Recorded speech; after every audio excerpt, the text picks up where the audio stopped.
Hey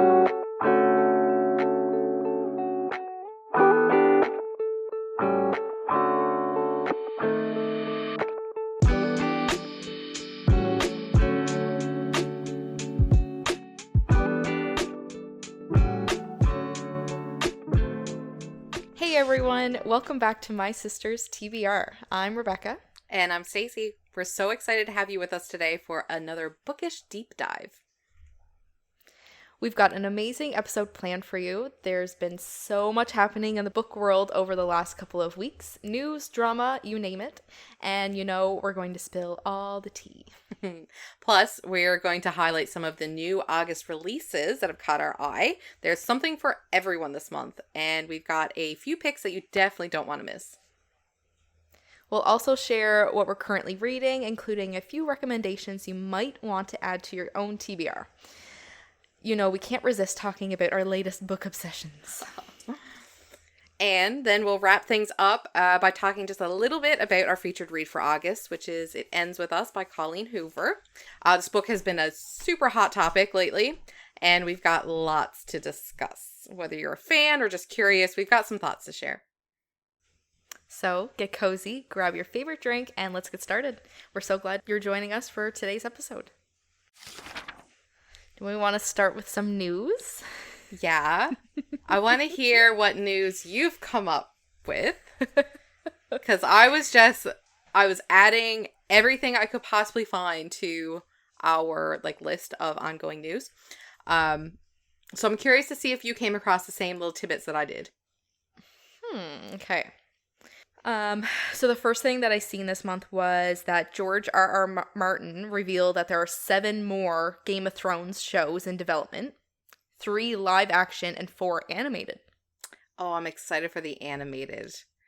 They've been doing so good with animation, adaptations of things lately that I'm so here for it. I'm so curious what that's going to be like. I haven't even finished House of Dragons, so I'm way behind. Oh my god. I know. Yeah.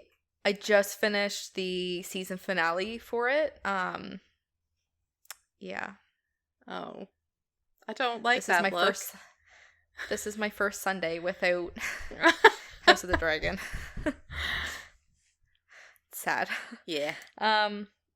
Then the other piece of news that I found was I believe we talked about this before when it was first brought up that People We Meet on Vacation, that's being turned into a movie. Yeah. So there's 2 people casted so far for that. Tom Blythe and Emily Bader. Emily Bader. They're both 2-star in People We Meet on Vacation. That was one that I came across as well that I put in our list. So amazing. Yeah. He played in the newest Hunger Games. What is it called? Why am I blanking? But anyways, he plays Snow in that. The younger Snow. I don't recognize him at all. So those are the 2 that you came across? Yep. So what about you? Okay. So I have some good and some bad. Oh dear. I guess this one is one of the bad, but the TV show adaptation for Sarah J. Maas' novel Court of Thorns and Roses is back to square one. What? Yeah, so it said goodbye to a showrunner who would have led the writing and the production, Ronald D. Moore. He first signed on to it, the Hulu project, in 2021. So we already knew about that. Mm-hmm. But he's left the series due to a career pivot. And he said to Entertainment Weekly, I think this was during, Comic-Con on July 25th. He said, I can tell you I am no longer working on it because I left Disney and I've returned to Sony. And ACOTAR was a project that was a 20th century television and at Disney. So it is showrunner-less again. Dang it. Yeah. So we don't know where that's going. Should I just keep going with the bad news while we're on it? Just rip the Band-Aid off? Yeah. Okay. Yeah. You know the Harry Potter novels, the big, like, super interactive ones with all, like, the... That you've been buying for Audrey. Yeah. So it's Mina Lima. Mina Lima. I'm not sure how people actually pronounce it, but that's how I've been saying it. They are stopping after the illustrated edition of Harry Potter and the Goblet of Fire. What? Yeah. They said, we wanted to let our readers know that the studio, Mina Lima, has not been commissioned to illustrate the fourth Harry Potter book and will not be continuing our participation in the series. So, yeah, they had a nice little write-up done about it. Like, they said how it was a privilege to reimagine J.K. Rowling's first 3 Harry Potter books in the style of our illustrated fairy tales and reach the hearts of Potter fans worldwide. It has been an honor to forge connections with readers and publishers across the world and to have the opportunity to meet so many collectors of these editions at events. So, I don't They're know. so nice, though. I know. So that's that sad. little bit of bad news. And have you seen all the drama? I say drama because I don't think there's actual drama there, but Book Talk is taking it by storm. About Justin Baldoni and Blake Lively and Colleen Hoover about the TV adaptation. So I literally scroll past anything to do with It Ends With Us because I don't want any spoilers for the movie. Yeah. I don't want any. I literally haven't seen anything. Okay. So this So isn't no. spoilers for the movie or anything. It's just about them as their people, not as their characters. Oh. Okay. So we all know that Justin Baldoni's directing it, the It Ends With Us movie. He, according to Book Talk now, has apparently been unfollowed by, like, Blake Lively, Colleen Hoover, X amount of other people. And he still follows all of them. He's not being at, like, any of the, like, there's been no press releases about him. He's been completely just dark. Okay. So, like, all the pictures that you're seeing of Colleen Hoover or Blake Lively, like, it's just them. And Atlas, the actor for Atlas. Which I understand because Justin Baldoni, he plays Ryle, who, everybody hates. So I understand, like, why he's not there. But being there as the director, you'd think, but I don't know, maybe people can't separate the two. We've seen that happen to a lot of actors who have been completely alienated because they played the villain. Yeah. So. Oh my god. Yeah. So. Interesting. He did say, I think it was to Us Weekly. He said, there were a lot of times where I would have to go privately into a room and just cry or shake it out and try to get him out of me and that energy out of me. He told, the Hollywood Reporter. So that was on August the 7th, he said, because it felt too real. So Wow. It seems that he's, like, really taking it hard. He kind of got a little too intertwined with the character. Didn't like all that negative feelings. His Instagram bio now has links to, like, domestic violence, what is the word I'm looking for? Resources. That's amazing. Yeah. Oh my god. Yeah. So we don't know if, like, what the story is, like, why he's been unfollowed by Blake Lively and Colleen Hoover. It could literally just be a, like, for press, because we've seen it before where actors would unfollow, like, everybody. If they're, like, I think Zendaya did it for one of her newest movies. She literally unfollowed everybody. For some reason. I don't know what it is. Yeah. Don't have a clue. But, yeah. So it could just be a matter of that. Damn. Yeah.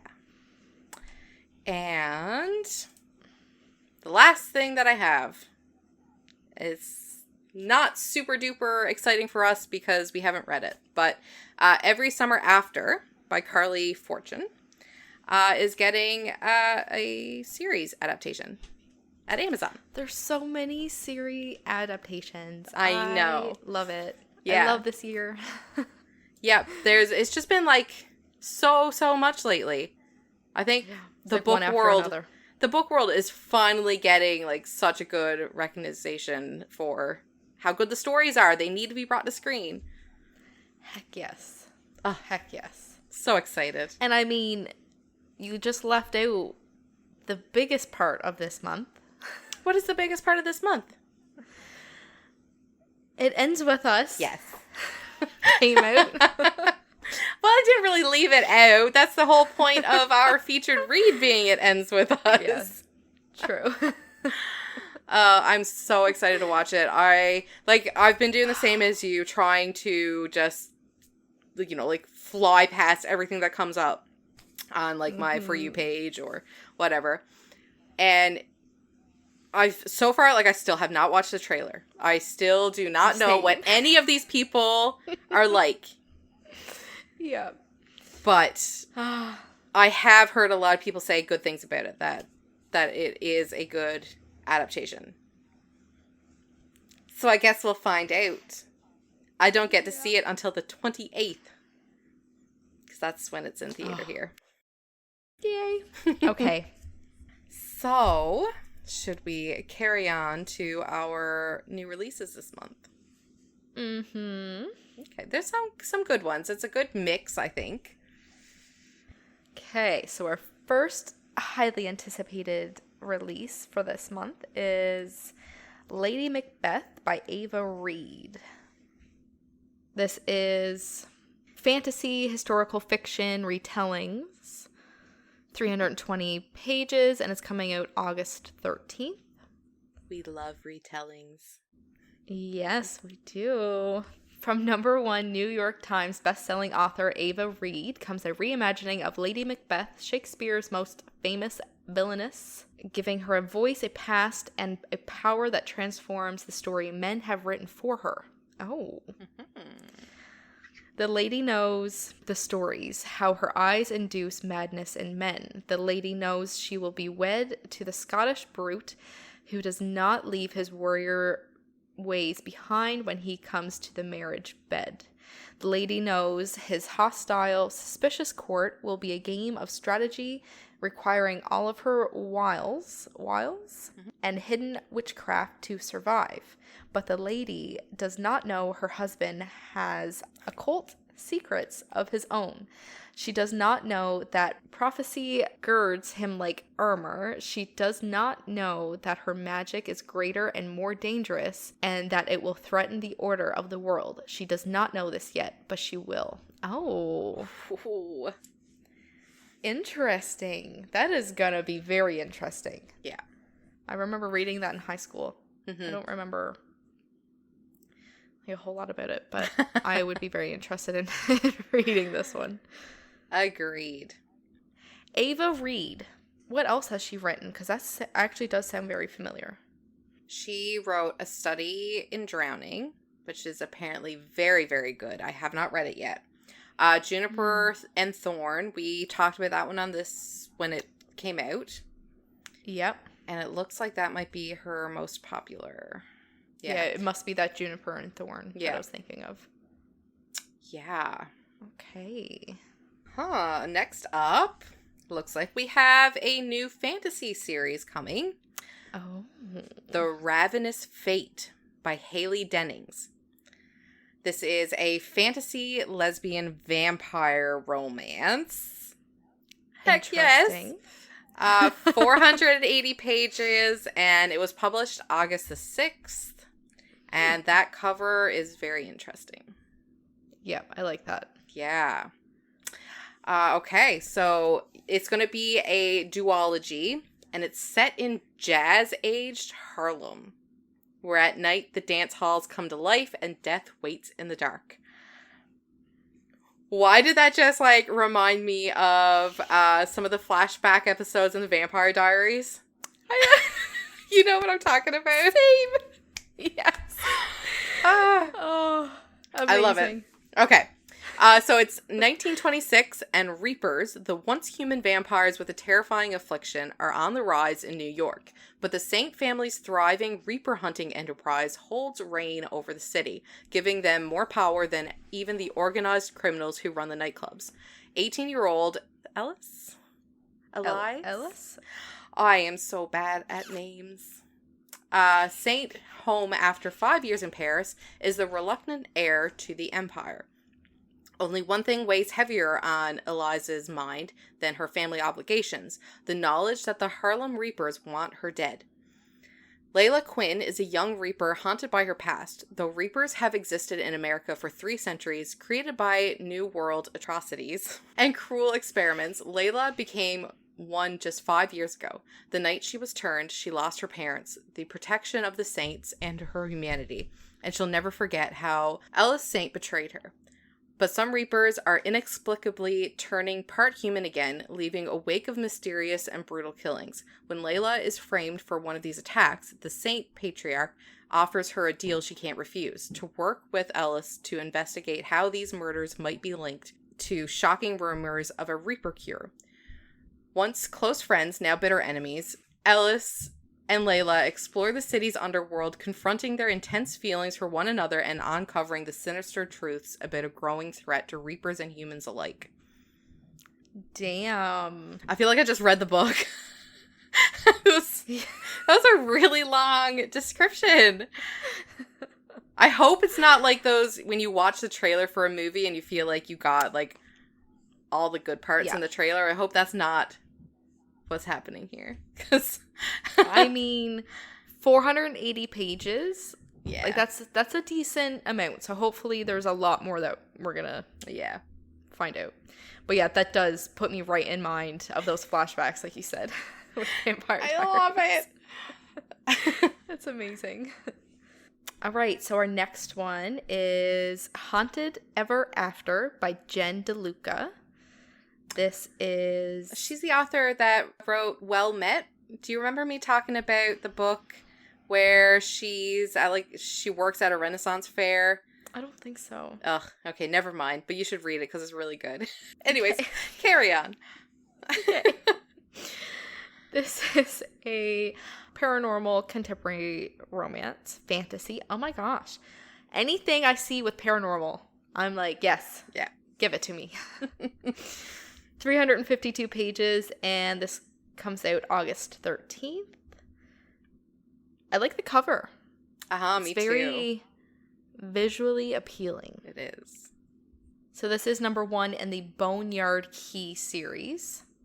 Small Florida coastal towns often find themselves scrambling for the tourism dollars that the Orlando theme parks leave behind. And within the town limits of Boneyard Key, the residents decided long ago to lean into its ghostliness. Nick Royer, owner of the Hollowed Grounds coffee shop, embraces the ghost tourism that keeps the local economy afloat, as well as his spectral roommate. At least he doesn't have to run air conditioning. Cassie Rutherford possibly overreacted to all her friends getting married and having kids by leaving Orlando and buying a flipped historic cottage in Boneyard Key. Though there's something unusual with her new home. Her laptop won't charge in any outlets, and the poetry magnets on her fridge definitely didn't read "wrong" and "my house" when she put them up. I love that. She's charmed by the colorful history surrounding her, and she's catching a certain vibe from the grumpy coffee shop owner whenever he slips her a free slice of banana bread along with her coffee order. As Nick takes her on a ghost tour, sharing town gossip that tourists don't get to hear, and they spend nights side by side looking into the former owners of her haunted cottage, their connection solidifies into something very real and enticing. But Cassie's worried she's in too deep with his whole haunted home ownership thing, and Nick's afraid to get too close in case Cassie gets scared away for good. I feel like that's so vague. Yeah. Like, I feel like they're there's something there that they're like leaving out. I just love books with ghosts. Interesting. Oh, I can't get like Don't say anything that's going to be a JT. spoiler. JT Geisinger. I just can't get her out of my head. I don't think anything will ever match up to that for me. Oh, God. Nope. What's the next one? The next one is The Pairing by Casey McQuiston. So this is another LGBT romance. It's contemporary. It's 407 pages, and it was published August the 6th. And I have seen a lot of this cover floating around on like TikToks and Instagrams, and so it must be good because there's a lot of people reading it. Amazing. Theo and Kit have been a lot of things. Childhood best friends, crushes in love, and now estranged exes. After a brutal breakup on the transatlantic flight to their dream European food and wine tour, they exited each other's lives once and for all. Time apart has done them good. Theo has found confidence as a hustling bartender by night and aspiring sommelier by day. With a long roster of casual lovers. Kit, who never returned to America, graduated as the reigning sex god of his pastry school class and now bakes at one of the finest restaurants in Paris. Sure, nothing really compares to what they had, and life stretches out long and lonely ahead of them, but yeah, it's in the past. All that remains is the unused voucher for the European tour that never happened. Good for 48 months after its original date and about to expire. 4 years later, it seems like a great idea to finally take the trip, solo, separately. Sure. It's not until they board the tour bus and they discover they've both accidentally had the exact same thought or same idea, and now they're trapped with each other for 3 weeks of stunning views, luscious flavors, and the most romantic cities off France, Spain, and Italy. It's fine. There's nothing left between them. So much nothing that when Theo suggests a friendly wager to see who can sleep with their hot Italian tour guide first, Kit is totally game. And why stop there? Why not a full-on European hookup competition? But sometimes a taste of everything only makes you crave what you can't have. Oh, yeah. We know how that's going to end. Yeah. Oh my gosh, that sounds like such a fun read. That's an interesting take. I love that. Yeah. Let's see. Okay, so the next one is The Breakup Pact by Emma Lord. Love the cover of this one. Mm-hmm. That cartoony, soft colors, soft illustration. Mm-hmm. So this is a contemporary romance, 320 pages, and it comes out August 13th. There's a lot coming out on August 13th. My goodness. There is. Two best friends who haven't spoken in 10 years pretend to date after breakups with their respective exes go viral in this delightfully fun and deeply emotional novel. June and Levi were best friends as teenagers until the day they weren't. Now June is struggling to make rent on her beachside tea shop. Levi is living a New York cliché as a disillusioned hedge fund manager and failed novelist, and they've barely spoken in years. But after they both experience public humiliating breakups with their exes that spread like wildfire across TikTok rabbit holes and daytime talk shows alike, they accidentally make some juicy gossip of their own. A photo of them together has the internet convinced they are a couple. With so many people rooting for them, they decide to put aside their rocky past and make a pact to fuel the fire. Pretending to date will help June's shop get back on its feet and make Levi's ex realize that she made a mistake. All they have to do is convince the world that they are in love, one swoon-worthy photo op at a time. 2 viral breakups, 1 fake relationship, 5 sparkling, heart-pounding dates. June and Levi can definitely pull this off without their hearts getting involved, because everyone knows fake dating doesn't come with real feelings, right? Yeah, sure. I love So fake Delulu. dating. Yeah. While, yes, like, I love that. That sounds like it's going to be another really fun novel.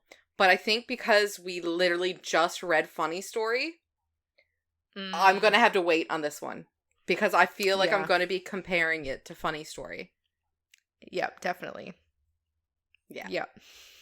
So I think I'm definitely adding it to the TBR. Just reading it later. Yep, just wait till Funny Story isn't right here. Yeah, because it's literally like front and center because we just read it last month, so. Yeah. Oh, but yeah, you're right. That picture, the cover is so cute. The colors are just so pleasing. Yeah. Yeah. Yeah. We have a thriller mystery. Finally. I'm all ears. Uh-huh. So House of Glass by Sarah Pekkanen. Like I said, it's a thriller mystery. It's 341 pages, and it was first published August 6th, so it is currently out. On the outside, they were the golden family with the perfect life. On the inside, they built the perfect lie. A young nanny who plunged to her death, or was she pushed? A 9-year-old girl who collects sharp objects and refuses to speak. A lawyer whose job is to uncover who in the family is a victim and who is a murderer. But how can you find out the truth when everyone here is lying? Rose Barkley is a 9-year-old girl who witnessed the possible murder of her nanny. In the midst of her parents' bitter divorce and immediately stopped speaking. Stella Hudson is a best interest attorney, appointed to serve as counsel for children in custody cases. She never accepts clients under 13 due to her own traumatic childhood, but Stella's mentor, a revered judge, believes Stella is the only one who can help. From the moment Stella passes through the iron security gate and steps into the gilded, historic DC home of the Barkleys, she realizes the case is even more twisted and the Barkley family far more troubled than she feared. And there's something eerie about the house itself. It's a plastic house, with not a single bit of glass to be found. As Stella comes closer to uncovering the secrets the Barkleys are desperate to hide, danger wraps around her like a shroud, and her past and present are set on a collision course in ways she never expected. Everyone is a suspect in the nanny's murder. The mother, the father, the grandmother, the nanny's boyfriend, even Rose, the person Stella is supposed to protect and the one she may need protection from. Ooh. Okay, this I'm adding to my TBR right now. But that gives me Knives Out. Is that the movie? Oh, I haven't watched. Oh, yes, I have. Hold on. We're gonna have It's to. giving me those vibes, right? Where it's like the whole family is like suspects and they're trying to figure out. Knives Out. Yeah, I was thinking that might have been the second one, but I think Glass Onion was the second one. Yeah. Yeah, okay. Yeah, Knives Out was a great, great movie. I can see that giving the same vibes because, like, you don't know who done it. It's like It's like Clue. Clue, yeah. I'm adding this right now. But I think by the sound of that description, it could possibly be like dual timeline. Because she talks about how her past and present collides. Yep. Yep. Oh, that's definitely. That would be fun. I'm going to read this. I'm going to read this. Yeah, that sounds really great. Okay. Anyway, the most exciting part now of our mid-month episodes. I love this. Our favorite part. What are you reading? What are you reading? Okay. I'm reading so much. I have so much on the go. Like I've been so scatterbrained this month, and between Spotify cutting me off because I reached the 15-hour mark on an audiobook, I had to switch over to Audible, and then I had to switch over to Libby because my library books all delivered at the same time, and my book club book, and now our book. I'm just everywhere. Busy woman. So, what do you want to hear about first? Do you want to hear about my audiobooks first, my book club first, or my Kindle? I'll leave it up to you. Which one do you want to hear first? Let's hear the audiobook. Okay. So, my audiobook is actually book number 2 of a duology or a trilogy. I think it's a trilogy. It's a trilogy. So I'm not going to read out the description to book 2. I will read out the description to book 1. Okay. So book 2 is lovely violent things, but I will read out what lovely bad things is. Okay. So I'm not giving any spoilers or anything. So this is by Trisha Wolfe. It's a dark romance thriller. We love these.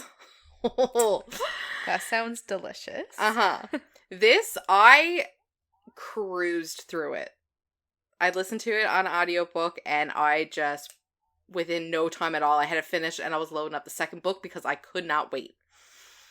Oh my gosh. And then it cut me off after I started. So I got like... You're done. Yeah, I got like 10%, 15% into the book, and then it was just like, oh, sorry, do you want to top up? I'm just like, no, fuck that. Way too expensive. Okay, description. He's the devil, and she's his wicked game. Halen. They say eyes are the windows to the soul, but when he looks at me through hues of slate green and flaring blue embers, I'm terrified of what's watching me from behind his clashing gaze. Something primal and feverish that threatens to melt me like fire in ice. I fear falling into Callum Locke's pitch black soul. But after I'm called to a crime scene to investigate the most gruesome act of violence to descend on the legendary town of Hollows Row, I have no choice but to turn to Callum, to the man I had locked away in an asylum for the criminally insane. He's the leading expert on all things Nietzsche and occult, and now, to get answers, I'm forced to make a deal with the devil himself. Callum. Really? Eyes are the windows to the soul? Then I wonder what little Halen St. James thinks of all the cryptic eyes watching her in the killing fields. I wonder if the hairs on her delicate nape lifted away, if a thrilling shiver raced across her soft skin. She's desperate for the answers, and she'll do anything to uncover it. Even make a deal with me, dangling freedom like bait on a hook. But she's far more tempting to sink my teeth into than any lure, and the pain will taste twice as sweet. Oh, so it's dual POV. Yeah. Like, I rated it 4. Like, I was on, like, a complete high when I finished this book. It was just... obviously, I mean, I'll leave that for end of month. But that's why, like, I had to race into book 2. Like, I was just so... Yeah, I can into the story, right? Like, and it ends sort of on, like, this cliffhanger, so I had to, like, book it, the number 2. But it's so good. I don't know. I've, like, maybe not quite a 4-star worthy, but just how it made me feel when I finished. Yeah. So, it might not be everyone's cup of tea, obviously, because there's definitely triggers. Big ol' content warnings. It's, yeah. It's crazy. Yeah, I would imagine. Yeah. So what's on your currently reading? So, I started finally the second Empyrean series. Oh, yeah. So Iron Flame by Rebecca Yarros. I've been putting it off for so long just because it's so big and heavy. And big books, I get intimidated. Yeah. They're scary. Yeah. They're scary. Yeah. So this is 640 pages. I just seen a piece of your soul die when you said that. Yeah. Just think of it as 2 books. It's okay. Yeah. Yeah. It's fine. So I'm not going to read out the description to this one, obviously. I will do the same thing that you did. I will read out the description to Fourth Wing. So Fourth Wing, which is the first one in the series. Romance, fantasy. Here's romantasy. Yeah. Enter the brutal and elite world of a war college for dragon riders. 20-year-old Violet Sorengale was supposed to enter the scribe quadrant, living a quiet life among books and history. Now, the commanding general, also known as their tough as Talon's mother, has ordered Violet to join the hundreds of candidates striving to become the elite of Nevere, dragon riders. But when you're smaller than everyone else and your body is brittle, death is only a heartbeat away, because dragons don't bond to fragile humans. They incinerate them.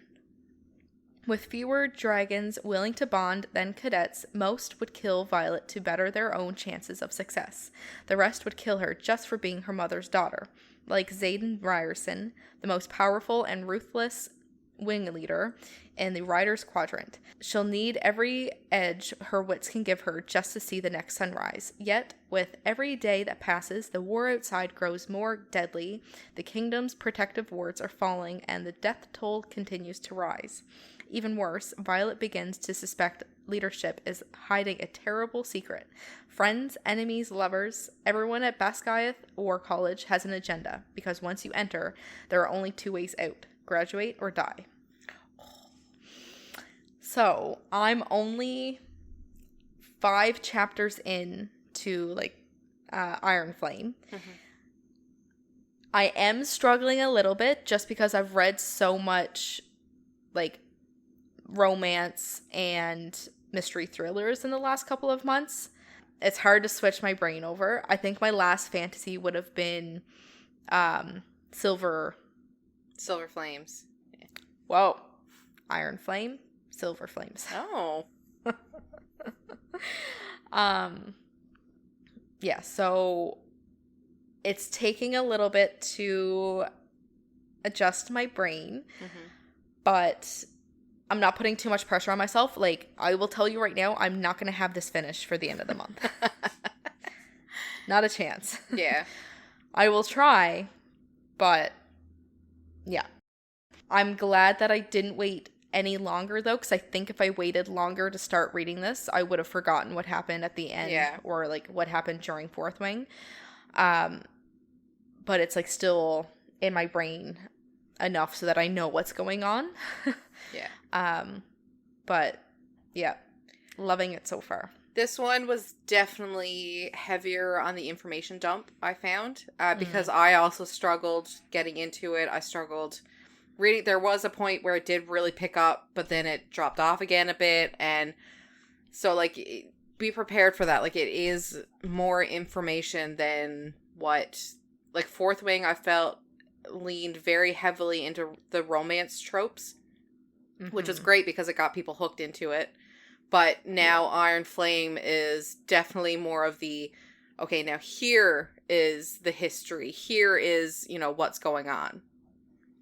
So it was definitely more difficult. But I do like that, though, because, I wanted more information from the first book. So, this is perfect. But yeah, it's just gonna take a little bit of time, and that's okay. We read it for the book club.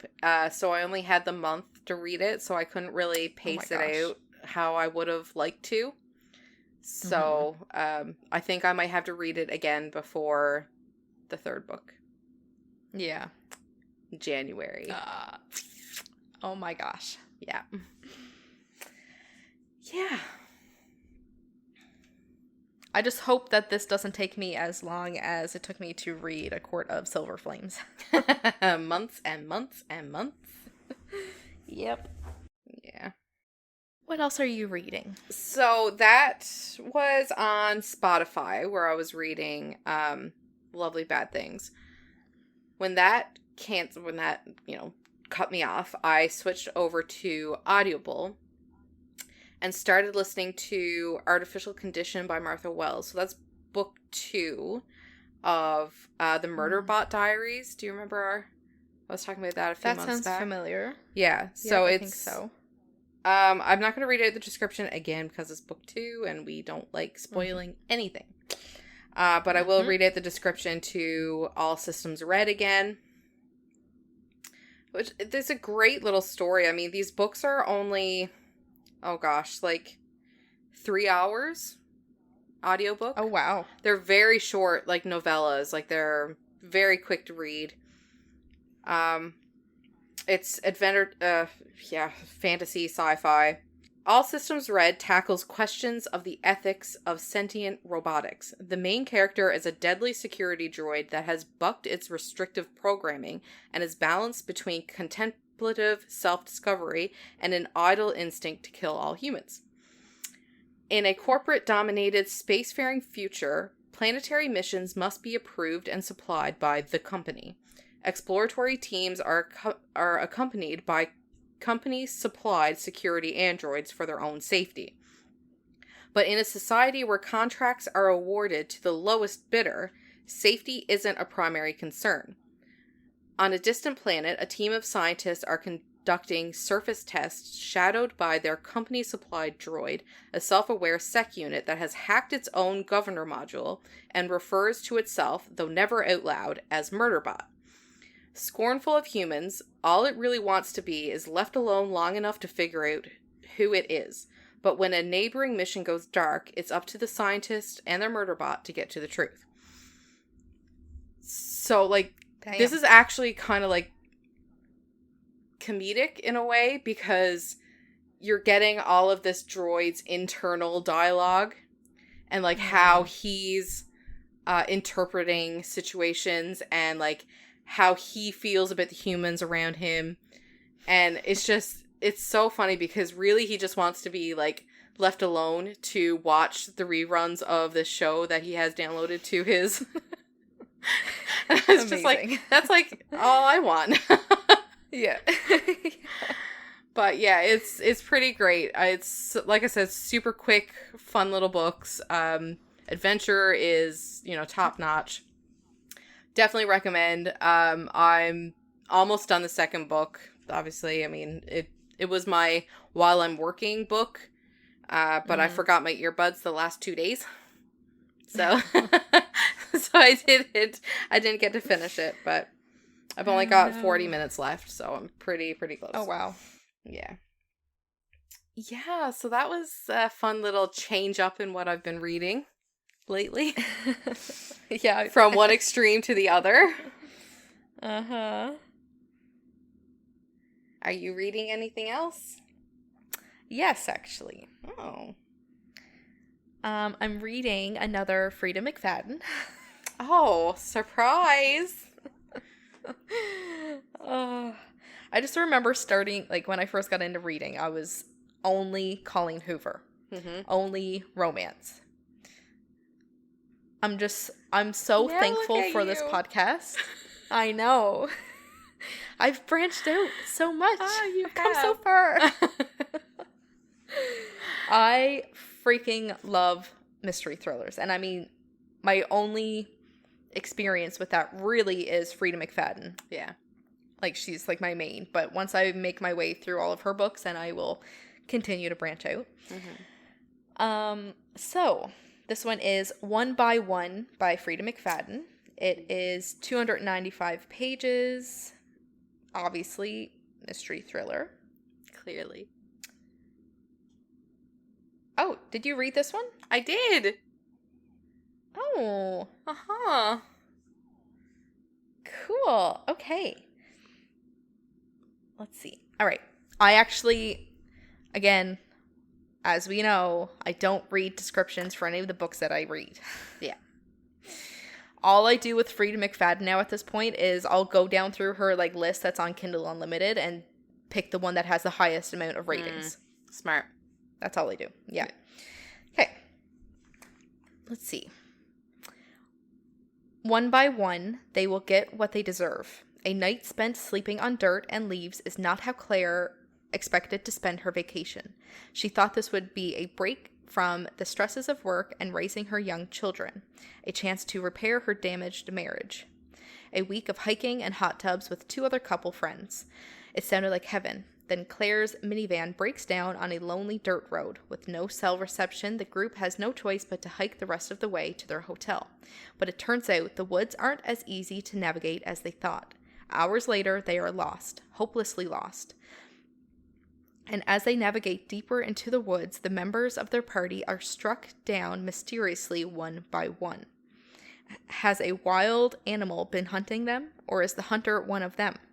But as more time passes, one thing becomes clear. Only one of them will return home alive. Ooh.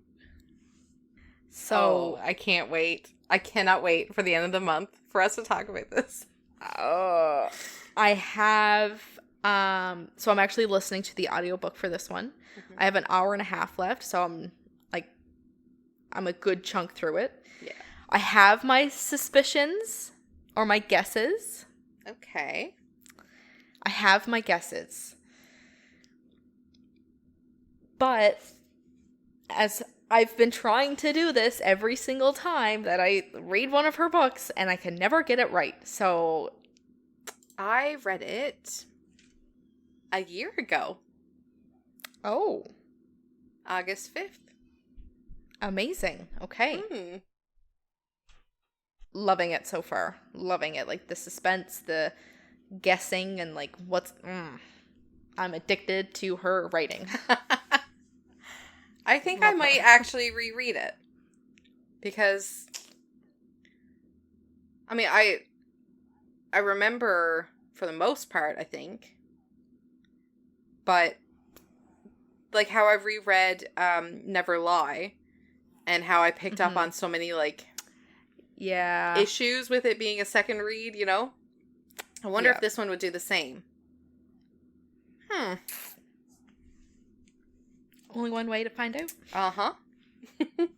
Try to find time in between all my other current reads. Yeah. Oh, gosh. What else are you reading? So, the book club is reading Divine Rivals by Rebecca Ross. And it's a YA romantasy. Yeah, I don't know how far I am into it, but I know I'm not, like, super far. So, like I said, it's a YA romantasy. It's 357 pages. And it's the first in a duology, Letters of Enchantment. This was actually the winner for the best YA fantasy and science fiction in 2023. Dang. Yeah. Okay. When two young rival journalists find love through a magical connection, they must face the depths of hell in a war among gods to seal their fate forever. After centuries of sleep, the gods are warring again, but 18-year-old Iris Winnow just wants to hold her family together. Her mother is suffering from addiction, and her brother is missing from the front lines. Her best bet is to win the columnist promotion at the Oath Gazette. To combat her worries, Iris writes letters to her brother and slips them beneath her wardrobe door, where they vanish, into the hands of Roman Kit, her cold and handsome rival at the paper. When he anonymously writes Iris back, the two of them forge a connection that will follow Iris all the way to the front lines of battle, for her brother, the fate of mankind, and love.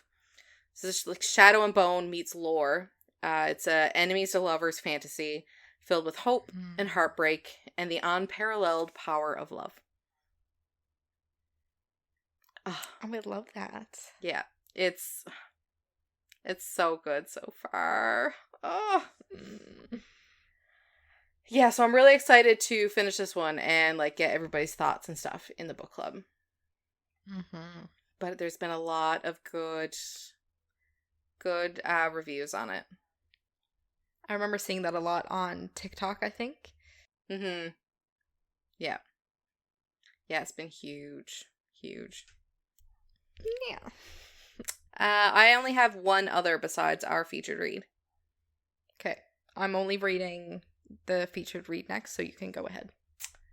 This one was recommended by Megan Cole. I am putting that out there for all to hear that she is the one that done this. Oh dear. So you know how I What is like it? finding these weird books to like really get you to say like, what the fuck is wrong with you? Yep. Okay. Keep that in mind. Okay. So this is just a novella. It's only 160 pages. It's on Kindle Unlimited. And it looks super cute. It's one of those like really cute cartoony covers. Silver Foxed by Kayla Gross. Grosset? I don't know how to pronounce her last name, but you know, it's spelled like gross. Silver Foxed is a standalone, dad's best friend, age gap novella with a plus-size female main character guaranteed to bring you all the spice. Elijah Astor is my dream man. Smart, funny, loyal, and devilishly handsome. So what's the catch? My dad is his boss, and did I mention he's also his best friend? Yep, Just my luck. But when he unexpectedly and accidentally crashes a relaxing weekend at my parents' lake house, I can't ignore the sparks between us. So I make him an offer. One weekend of no strings attached fun. One weekend where we will play house, enjoy each other, and pretend that my dad wouldn't completely freak out if he knew we were together. But when our fantasy weekend ends, will we be able to let each other's go? Or will my heart be stolen by the silver fox? I do believe she's a little, like, she's not like a young 20 and she's, I think it's like her 30th birthday. So okay. it's definitely a nice change of pace from where a lot of age gap romances start, you know? Yep. But the reason why I, like, grabbed hold of this one was because Megan said she has a breeding kink. So, okay. I will fill you in at the end of the month with how that goes. Interesting. Yeah. Oh, we love a silver fox, too. Yes. Yeah. Yeah, so I'm not far in that. Like, I only just started it, I think, night before last when I was just looking for something to read on my phone. So. Gotcha. Yeah. So we'll see Damn. how it goes at the end of the month. And yeah, so the only thing we've got left is our featured read. Yep. So, our featured read, It Ends With Us by Colleen Hoover. We obviously had to do this because of the movie being released this month. Yes. It has been released for 6 days. Yeah. Damn. Yeah. Still haven't seen it. So, I think this is my third time rereading it, or my fourth. I don't remember, because I know I read it back in 2020. Then I think this is my third, because I read it again for the second time when she released It Starts With Us. And now I think this is, I'm pretty sure it's only been 3 times. Or this is my third time. So It Ends With Us. It is 386 pages. And this is contemporary romance? Yeah. Yeah, and I would even be a little easy on calling it romance. Like, yeah, true. Contemporary fiction. Yeah. Yeah. Yeah. Plot. Sometimes it is the one who loves you who hurts you the most. Lily hasn't always had it easy, but that's never stopped her from working hard for the life she wants. She's come a long way from the small town in Maine where she grew up. She graduated from college, moved to Boston, and started her own business. So when she feels a spark with a gorgeous neurosurgeon named Ryle Kincaid, everything in Lily's life suddenly seems almost too good to be true. Ryle is assertive, stubborn, maybe even a little arrogant. He's also sensitive, brilliant, and has a total soft spot for Lily, and the way he looks in scrubs certainly doesn't hurt. Lily can't get him out of her head, but Ryle's complete aversion to relationships is disturbing. Even as Lily finds herself becoming the exception to his no dating rule, she can't help but wonder what made him that way in the first place. As questions about her new relationship overwhelm her, so do thoughts of Atlas Corrigan, her first love and a link to the past she left behind. He was her kindred spirit, her protector. When Atlas suddenly reappears, everything Lily has built with Ryle is threatened.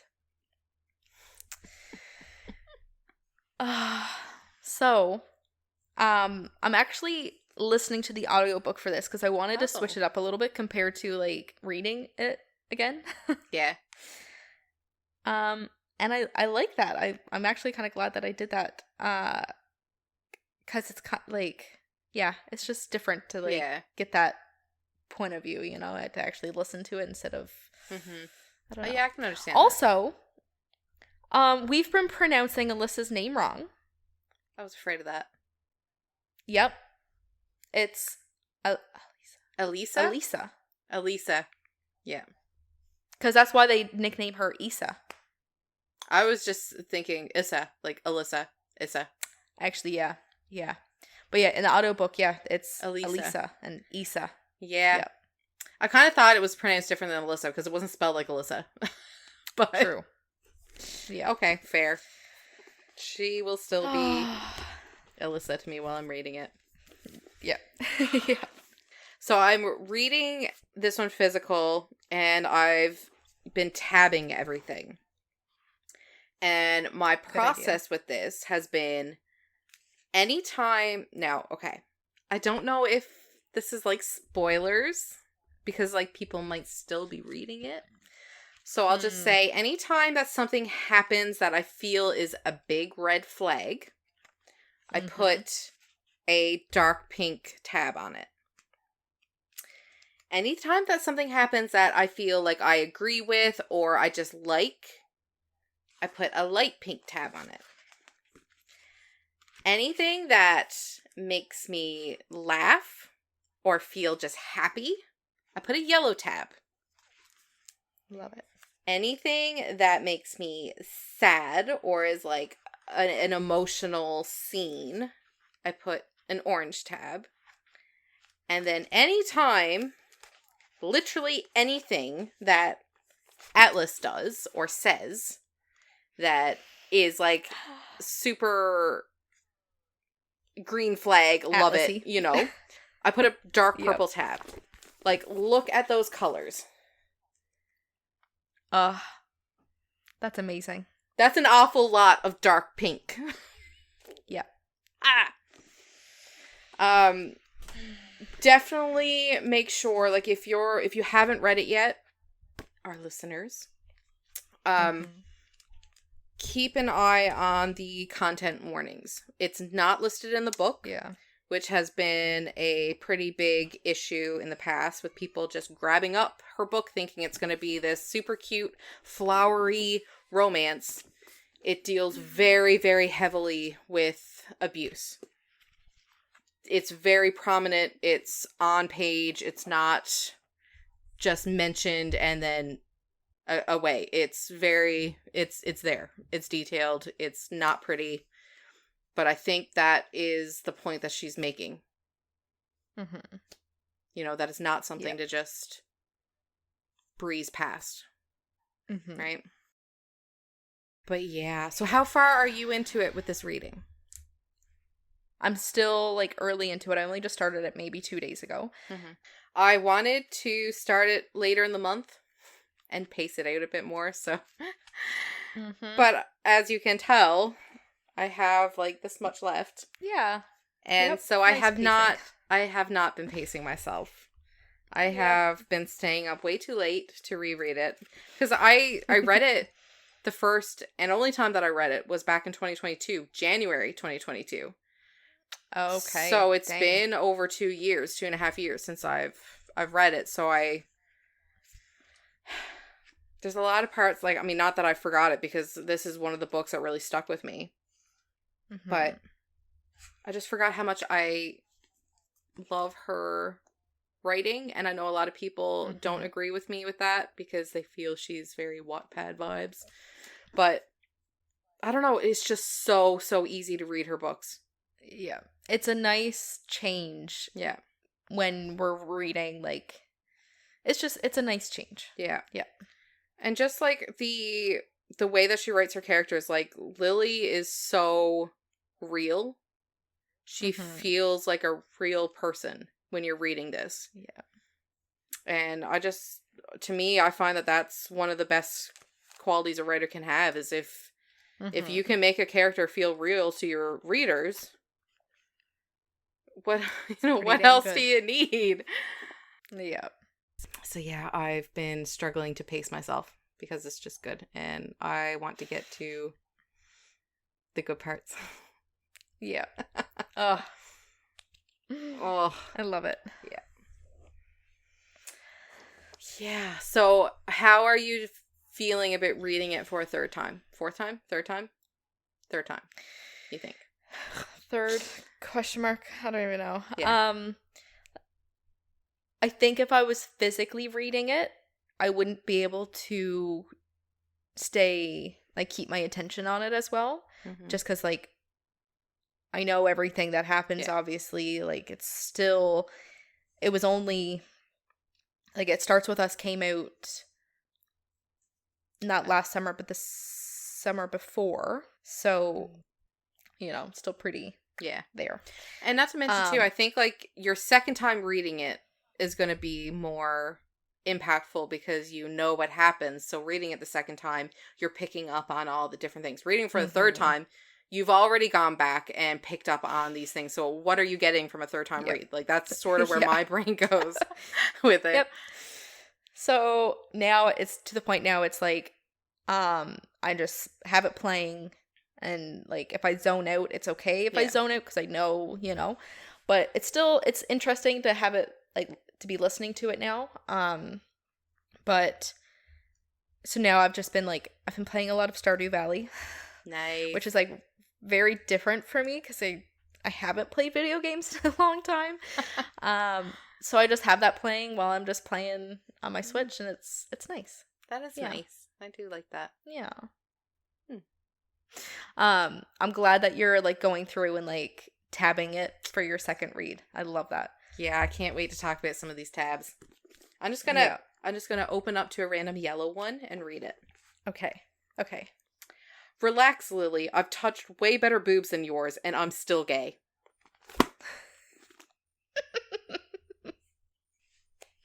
That was the perfect yellow tab. Yep. No context. Nope. Oh gosh. So how are you feeling about the movie? Like, are you optimistic? Do you think that they're gonna shag it all up? I am optimistic, but I'm not putting my expectations like up to here. I'm keeping them reasonable. Are your expectations high? Yeah. I haven't tried to, but it's just... It's one of my favorites by her. So... Yeah. I'm expecting this to be gold. And I can't help it. Like, I think it's because like I said, it's one of my favorite books by Colleen Hoover. I did read it very early in my reignition of my love of reading. So, like, I have this, like, I'm going to take it personally if they screw this up. No, but, like, I absolutely love Blake Lively. Like, I think she can do no wrong. Like, I think it's great. I love how much Colleen Hoover has been a part of the production, everything. She has been there through it all. Justin Baldoni, I think he is a fantastic actor. I loved him in Jane the Virgin. So I do feel like he's, going to be a great Ryle, unfortunately. But I don't know about his directing. I don't personally, I can't think of anything I've seen that he's directed. Either. I don't know if this is his debut or not. I don't have a clue. I haven't even looked into it. But I don't know. I have high hopes for it, and I think it's based on like pictures I've seen. It looks. I hope they meet your expectations. I really hope so. I hope so. Yeah. We're going to see it on the 28th, so I'm sure. Yeah, I mean we're gonna pick it to pieces anyways at the end of month episode. So yeah. I think this I think this clues up our episode. Okay. Alrighty. All right. Bye. Toodles.